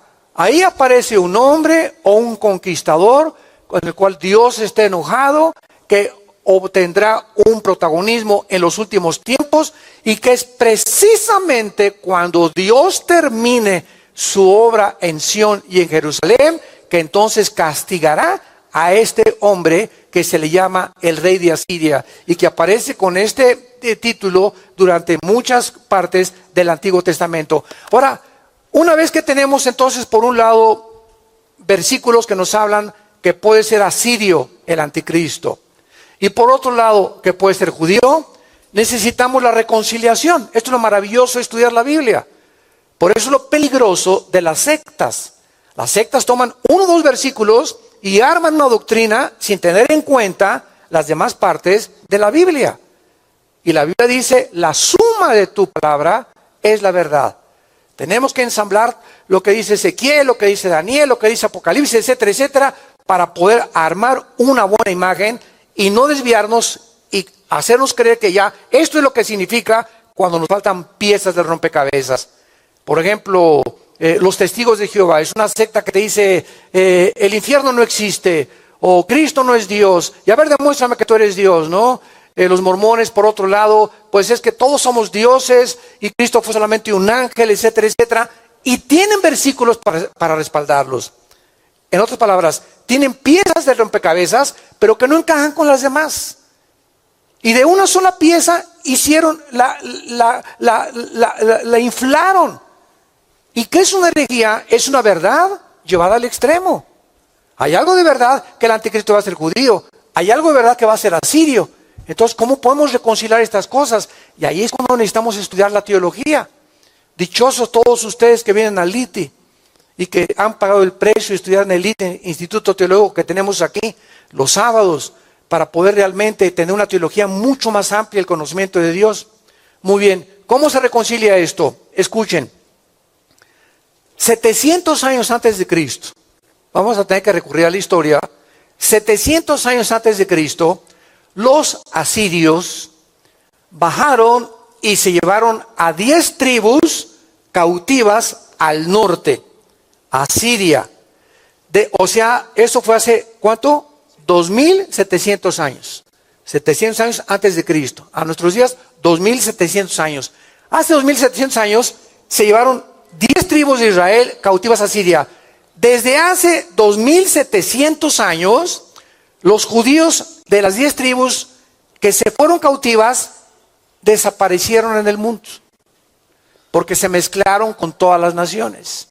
Entonces, ahorita en el siglo XXI hay judíos costarricenses, hay judíos mexicanos, sin que lo sepas, hay judíos italianos, hay judíos etíopes, africanos, ingleses, noruegos, o sea, están repartidos por todo el mundo.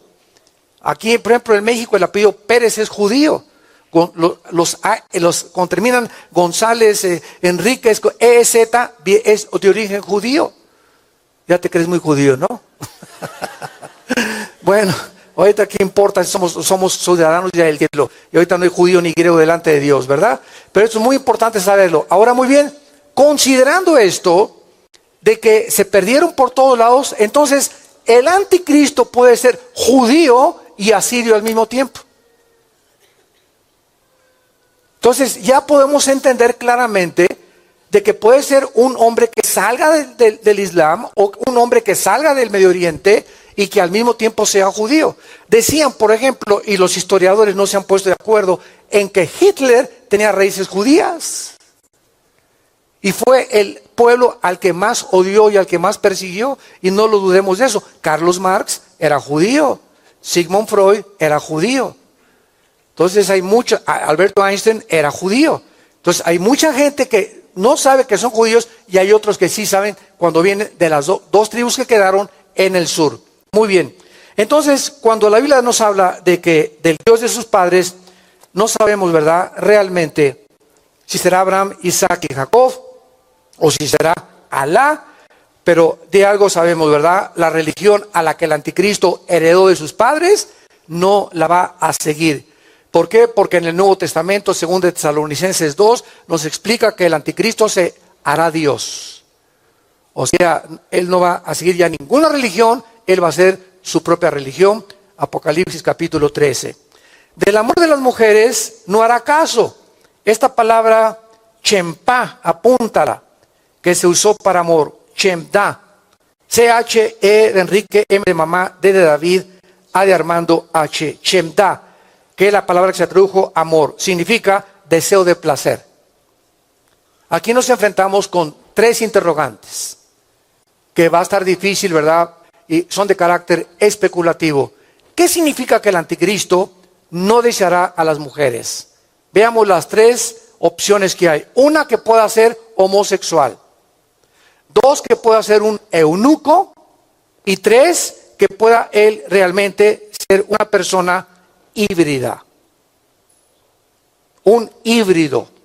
Un ser humano híbrido. Bueno, homosexual ya sabemos, ¿verdad?, que es la persona que tiene atracción sobre su mismo sexo. El eunuco, a los que no sepan, en la Biblia se usa la palabra eunuco porque, por ejemplo, en el libro de Daniel, Daniel era un eunuco. ¿Quién es un eunuco? Eran las personas que trabajaban alrededor de los reyes en la antigüedad, y cuando el rey se iba a la guerra, pues se quedaba la reina solita con los sirvientes y con los negritos, ¿verdad? Entonces no podía el rey estar en la guerra. Híjole, ¿verdad? Ya tengo 6 meses aquí, me estará fiel mi esposa. Entonces, para evitar todas estas cosas, los reyes capaban o castraban a todos los que servían en el palacio. Los hacían eunucos para que ya no tuvieran el deseo sexual. Y Daniel, lo dice el Antiguo Testamento, perteneció a uno ya después de tiempo de los eunucos. O sea, Jesucristo habló también de los eunucos. Entonces, el anticristo pues es una persona, ¿verdad?, que la puedan haber castrado de niño, o no sabemos cómo, a lo mejor él se autocastra, pero puede existir esa posibilidad. Y la tercera, de que sea un híbrido. ¿Qué estoy hablando? Bueno, cuando tú mezclas a un caballo con una burra, ¿qué nace? Una mula. Y la mula es híbrida. En otras palabras, ya no se puede reproducir. ¿Por qué? Porque está violando la ley de la genética de la Biblia. Nunca mezclarás un grano con otro grano, una semilla con otra semilla, una especie con otra especie. Ese es el fracaso de la famosa teoría de la evolución. La evolución es una teoría, porque hasta ahorita jamás se ha podido comprobar la mutación de una especie con otra especie. Los caballos serán equinos, los perros serán caninos, los gatos y los tigres serán felinos, el ganado será vacuno, y nunca vas a mezclar una vaca con un perro, ni un perro con un caballo, ni un rinoceronte con una jirafa, porque no va a resultar. Estamos violando las leyes del ADN o de las leyes genéticas que la Biblia estableció antes de que se descubriera en 1954 por el doctor Watson y el doctor Crick el ADN. Entonces, el anticristo, ahorita estamos hablando ya de la clonación. Hace 15 años, ¿quién sabía lo que era la clonación? ¿Qué será la clonación? Pues quién sabe. Pues ya me acordé, ¿verdad? Una ovejita que le decían la Dolly. ¿Se acuerdan ustedes que fue el primer impacto periodístico en los medios de comunicación? Que clonaron a una oveja. Ahora, ¿qué pasa con la clonación? En la clonación sacas, ¿verdad?, el óvulo de una mujer, de una célula, de un hombre, le quitas y se lo inyectas a la otra célula, y entonces tú desarrollas lo que se llama un híbrido. Y el problema con la oveja Dolly es el siguiente, y con la clonación es el siguiente. Si, por ejemplo, me quisieran clonar a mí, me tendrían que sacar una célula. Harían la clonación, pero mi reproducción sería de la misma edad que yo, con las mismas enfermedades que yo y con la misma edad que yo tengo. Entonces, la oveja Dolly que clonaron ya tenía muchos años y se murió inmediatamente porque era una clonación vieja. Entonces no hay tal cosa como clonarte y que salga un nuevo Pepe o una nueva Carmelita. Entonces esto es lo que es la clonación, una reproducción que hasta ahorita ninguna nación ha podido demostrar. Aquí presentamos a un ser humano, el primer clonado del mundo, pero sabemos que ya en los laboratorios clandestinos, en Alemania, en Francia, en Rusia, en la península escandinava, se están llevando a cabo. Hitler soñó con clonar a los seres humanos, con criar una raza aria, donde todos fueran güeros, de ojos azules, de más de 1,80 de estatura, y afuera los negritos, afuera los gitanos, afuera los judíos. Vamos a crear una nueva raza. No lo pudieron hacer. Uno de sus doctores de Hitler, un genetista llamado Mengel, ¿verdad? Mendelssohn comenzó a tratar de abrirles el vientre a las mujeres, a sacarles el feto y hacer experimentos. No sé cuántos de ustedes vieron una película llamada Los Niños del Brasil, de Gregory Peck, de hace muchos, muchos años. Réntala, es una, te las puedo recomendar. Ahí se ve claramente cómo huye este doctor de Hitler al Brasil y cómo comienzan con experimentos para poder clonar a los seres humanos. Entonces, a lo mejor el anticristo será así. Ahora, muy bien. Esto es muy interesante, por eso nos detenemos aquí. En Génesis 3:15, que te lo sabes de memoria, Génesis 3:15, la semilla de la mujer herirá en la serpiente, herirá a la semilla de la mujer en el talón, y la semilla de Satanás herirá en el talón la semilla de la serpiente. ¿Ok? Abran bien los oídos y levanten la parabólica. Génesis 3:15 nos habla de dos semillas. La semilla de la mujer, la semilla de Satanás. Aquí está la primera profecía en la Biblia, la primera profecía del nacimiento virginal de Jesús. Y hasta 1860 que Gregorio Mendel descubrió las leyes de la herencia, hasta 1860 comenzó la gente y los teólogos y los cristianos a entender Génesis 3:15. Porque en la medida en que la ciencia va avanzando, vamos viendo que la Biblia lo anticipaba, pero no lo entendíamos porque los descubrimientos de la ciencia corroboran lo que la Biblia está diciendo. La Biblia es más moderna que la ciencia y que el periódico Mañana en la Mañana. Entonces, en Génesis 3:15 dice el Espíritu Santo que la palabra semilla, la semilla de la mujer heriría a la semilla, y la semilla de Satanás, habría una guerra entre dos semillas. Es interesante que la palabra que se tradujo semilla en el hebreo, apúntala, con Z, es sera. Sera en el hebreo. Y significa esperma. Esperma. A ver, ya vamos un poquito. Cada vez que en la Biblia encuentras descendencia, linaje, el original es esperma. En el Nuevo Testamento se tradujo la semilla de Caín y la semilla que ha sido implantada en nosotros, o 1 Pedro 1:23, hemos sido renacidos por la semilla incorruptible, es por el esperma incorruptible de la palabra de Dios. Así como producimos nosotros semilla, la Biblia contiene una semilla espiritual que nos hace nacer de nuevo. Pero vamos por orden, para que no se empachen. ¿Cómo puede la Biblia profetizar en Génesis 3:15 de que la semilla de la mujer heriría a la semilla de Satanás cuando las mujeres no son las portadoras del esperma? Jesús, María y José y el burrito que los acompañan. Es el hombre el que posee la semilla. El esperma lo posee el hombre y nosotros se lo damos a la mujer. La mujer fue creada por Dios como una receptora. El hombre es el dador. La mujer recibe la semilla, se une con su óvulo, viene la fertilización y comienza el desarrollo, ¿verdad? Del cigote, del feto y después del producto que somos todos nosotros. Todos nosotros nacimos del esperma de nuestro papá y de un óvulo de nuestra mamá. El esperma de nuestro papá fertilizó al óvulo de nuestra mamá, y si el cromosoma del esperma de mi papá era Y, nacemos varones. Si era X, entonces eres mujer. Porque lo que determina el género biológicamente son los cromosomas y no lo que el gobierno te dice. Como estamos ahorita con un problema del género, que ahora los libros de texto no van a decir hombre o mujer, o papá o mamá, sino nada más padres. Porque ahora los niños pueden escoger ser criados con hombres o ser criados con mujeres. Ya un hombre puede entrar a un baño de las niñas y las niñas pueden entrar a los baños de los hombres. Si los niños se creen hombres y se creen mujeres. A ver, ven para acá, niños. ¿Sabes una cosa? Que nadie va a determinar tu sexo más que la biología. Y si tú eres hombre, bájate los chones y vete en el espejo. Y si tienes los órganos reproductores masculinos, eres hombre biológicamente. No se pueden violar las leyes naturales.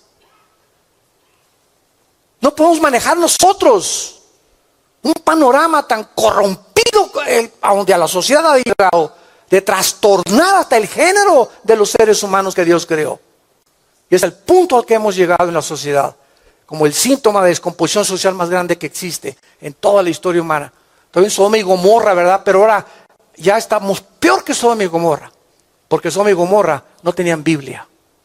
Y será más leve el justo contra Sodoma y Gomorra que contra la generación de este siglo XXI, que conocemos la Biblia, le hemos pisoteado y le hemos dicho a Dios, yo voy a decidir quién es hombre y quién es mujer. Tenga misericordia el Señor. Muy bien, entonces la mujer no lleva el esperma, lo lleva el hombre. Entonces, ¿cómo es posible que se haya dicho que la mujer, la semilla de la mujer iba a herir a la semilla de Satanás y la semilla de Satanás a la mujer? Y esta es la razón. Esta es la razón por la cual María, la madre de Jesús, no podía tener relaciones con José. Y antes de 1860, durante todos estos casi 18 siglos del cristianismo, todos los teólogos y todos los cristianos, oye, pero ¿cómo es posible que nazca virginalmente, verdad? Pues que el Espíritu Santo la embarazó a la Virgen María. Pues sí, sí lo entiendo, ¿no? Pero hasta ahí llega mi mente. Pero ahora ya lo entendemos científica y genéticamente, de que si José hubiera tenido relaciones con María, el esperma Y del varón viene infectado desde Adán y Eva. Para los que no tengan mucho conocimiento, la mujer tiene 2 cromosomas XX, el hombre tiene XY. La mujer no tiene el cromosoma Y, porque el cromosoma Y que traemos los hombres es el que determina el sexo masculino. Todos los que somos hombres, ¿por qué somos hombres? Porque cuando tu papá se relacionó con tu mamá, el esperma Y, el cromosoma Y, fue el que fertilizó el óvulo, por eso es hombre. Pero si el cromosoma X de mi mamá, sí, de mi papá, hubiera fertilizado los 2 X de mi mamá, saldrían mujeres. Entonces, el esperma Y no lo traen las mujeres, lo traemos solamente los hombres. Pregúntaselo a tu ginecólogo para que te explique esto. Entonces, si José hubiera tenido relaciones con María, como el pecado entró por un hombre, Romanos 5:12, y el pecado pasó, se transmitió. ¿Cómo se transmite el pecado? Así como se transmite la diabetes, o el lunar de tu mamá, o la estatura, o los ojos, o el color de pelo, así como genéticamente, ahí va microscópicamente en el esperma de tu papá, toda la historia de tus abuelos, bisabuelos, el color de tus ojos, el color de tu piel, la mancha, el lunar que tienes en la espalda, etcétera, etcétera. De la misma forma se transmite espiritualmente el pecado.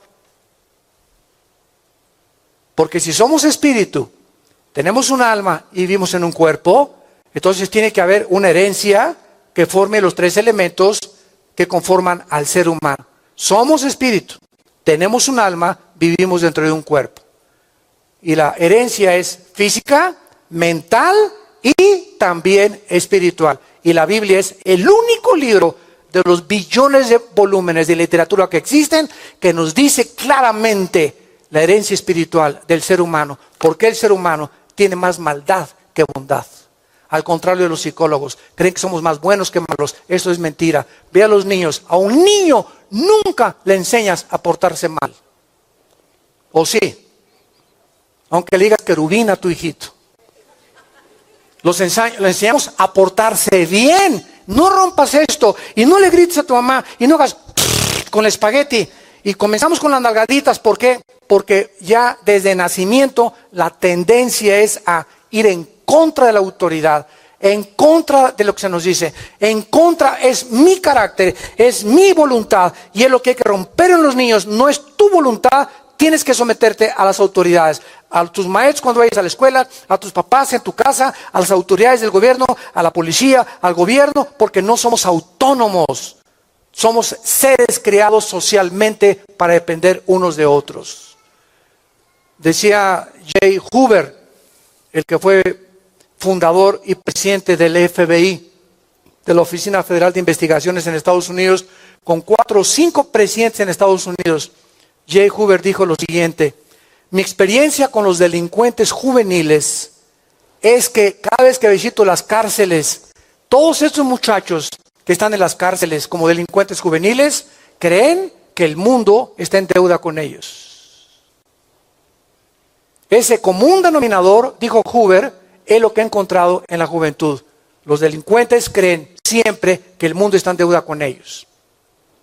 ¿Vieron este último joven en Múnich, Alemania, que salió con una pistola afuera de McDonald's y después de un edificio a matar 8 o 10 personas? No pertenecía a ISIS finalmente, sino era un muchacho amargado que lo criticaron demasiado, lo bullearon, como dicen vulgarmente, los bullings famosos en la escuela, en la preparatoria, y creía que el mundo está contra mí, yo estoy contra el mundo, los voy a matar. Y esta es la psicología que existe, ¿verdad? Entonces, tenemos que entender qué maravilloso es que la Biblia nos muestra que el anticristo puede ser un híbrido. Ahora, cuando la Biblia dice, ya vimos lo de la mujer, ¿quién puso el esperma en María? El Espíritu Santo. Dios produjo el cromosoma Y sin pecado y se lo injertó a María el Espíritu Santo. Y cuando Cristo nació sin la herencia que se transmite a través del cromosoma Y de los padres. Por eso Romanos 5:12 dice, el pecado entró por un hombre y por el hombre la muerte, por cuanto todos pecamos. Pregunta, ¿quién pecó primero, Adán o Eva?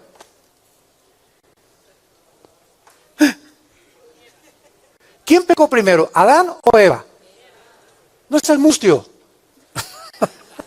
Sí, la verdad, fue Eva, la mujer fue la primera que pecó. Entonces, ¿por qué dice Romanos 5:12 que el pecado entró por un hombre? ¿Se dan cuenta cómo es la Biblia? Aparentemente aquí hay 2 piezas de rompecabezas que chocan y se contradicen. Y la contradicción no es de la Biblia, es de nuestra falta de entendimiento intelectual y espiritual de qué es lo que la Biblia quiere decirnos. Por un lado se nos dice, ¿verdad?, que Eva fue la que pecó, y por otro que el pecado entró al mundo por un hombre. Oye, espérame, Pablo, que te equivocaste, Pablo, no es posible. Ahora la genética nos dice que no es así. Ahora la genética nos dice claramente, ¿verdad?, que la mujer fue la primera que pecó. Pero Pablo nos explica y nos dice, ¿verdad?, el pecado entró, o sea, esa palabra significa se transmitió. Nosotros los varones somos los que lo transmitimos por el esperma. No significa que la mujer no sea pecadora, pero si ahorita se acabara el mundo y quedaran 10 mujeres, entre ellas se iban a matar unas contra las otras, porque ya no iban a parir a nadie y ya no iba a haber pecado en el mundo, porque el hombre es el que transmite. Mientras no haya hijos, ¿verdad?, no se fomenta el pecado. Por eso Matusalén vivió 969 años, Noé 600, 700, 800 años, y se redujo el límite de la edad de los seres humanos, porque mientras más años Dios nos daba, Dios vio que más maldad haríamos y nos acabaríamos más rápido. Entonces redujo la edad a 85, 90 años en los más robustos. Salmo 92. Yo quisiera vivir 800 años. Si ahorita me dan eres borracho, parrandero y jugador, imagínate, 800 años. Acabas con Metepec. ¿Qué sabe la Biblia, verdad? Bueno, y finalmente dice la Biblia que Él se va a engrandecer. Daniel 11, versículo 37. De Dios paz no hará caso, del amor de las mujeres tampoco, no respetará a Dios alguno, porque sobre todo se engrandecerá.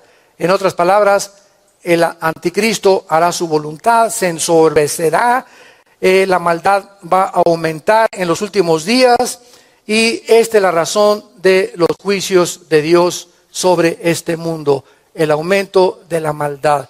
Muchas veces Dios considera que muchos seres humanos han perdido el derecho de seguir viviendo.